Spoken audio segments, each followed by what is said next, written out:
waffe Yesu Kristo yeebazibwe. Mwasuze mutya abooluganda, mwasuze mutya ab'emikwano.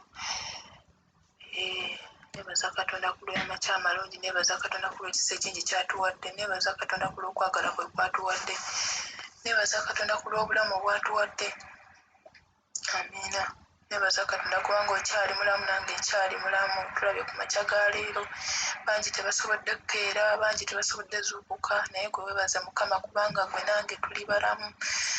Amiina.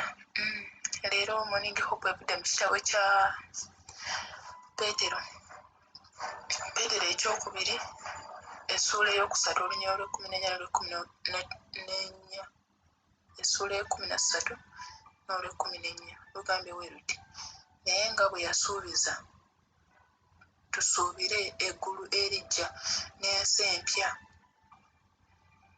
obutuukirivu mwe butuula. Amiina. Byonna bye tulindirira gye biri bijja. Abamu yadde bagamba banaye twalinda dda, era mpuliddeko bangi, tuwuliddeko bangi nga bagamba ffe twalukuka dda ne tulindirira bagamba ajja, twamulinda nti ajja mu 2000 tetwamulaba, ne tugamba mbu ajja mu 2026 tetwamulaba. Kale abantu balindiridde, abamu batuuse n'okukoowa, naye gwe muganda wange, mukwano gwange, tetukoowa, ekisuubizo kya ddala. Bayibuli byeyogerako byonna kati bwebiri.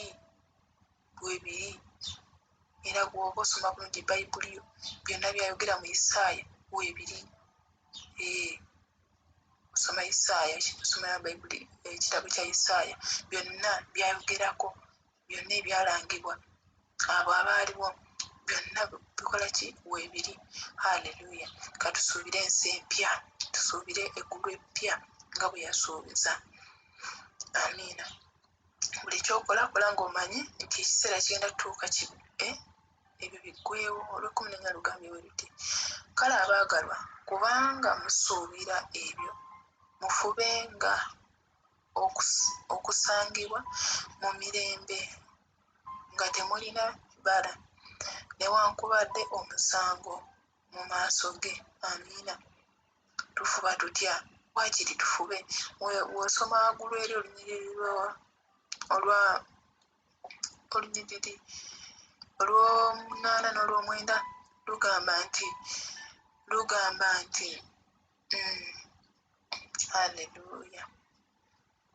Otandikira waggulu lugamba nti olunaku olumu lulinganga emyaka 1000, era emyaka 1000 giringanga olunaku olumu, kubanga kyokola mu lunaku olumu kigenda kubalibwa ku myaka 1000. Bagamba emyaka 1000 wakola kino na kino. Bwe kiba kibi kiri kuweesa gy'oyagala, bwe kiba ekirungi naye kiri kuweesa ekikusaanira. Haleluya. Neebaza Katonda ku lw'ekigambo ekirungi otujjukiza era otutegeeza kye tusuubira okusanga mu maaso ne kitusuubizibwa okufuna.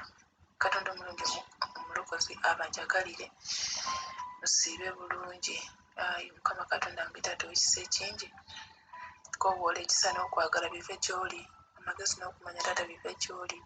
Luŋŋamya abaweereza b'olunaku lwaleero kababaka omutukuvu leka atule ku nnimi zaabwe abakozese, si lwa kutegeera kwaffe, si lwa kumanya kwaffe, naye olw'ekisa kyo kabaka w'abakabaka. Ekisa ekingi ekiba kimala, okwagala kwe kuba kumala. Osaanidde kabaka w'abakabaka, ekitiibwa n'ettendo nkiza gy'oli. Olunaku olwaleero liringisiza mu maaso go, engendo zaffe Taata nziringisiza mu maaso go, emirimu gy'emikono gyaffe Taata nziringisiza mu maaso go.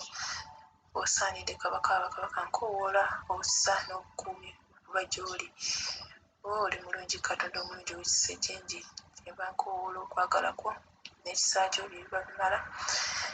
Ekisa kya Mukama waffe Yesu Kristo n'okwagala kwa Katonda n'okusa kimuha mu mutukuvu beere naffe ffenna eri abooluganda bonna emirembe ekitaggwaawo. Amiina. Njagala Kristo omulungi, musiibe bulungi.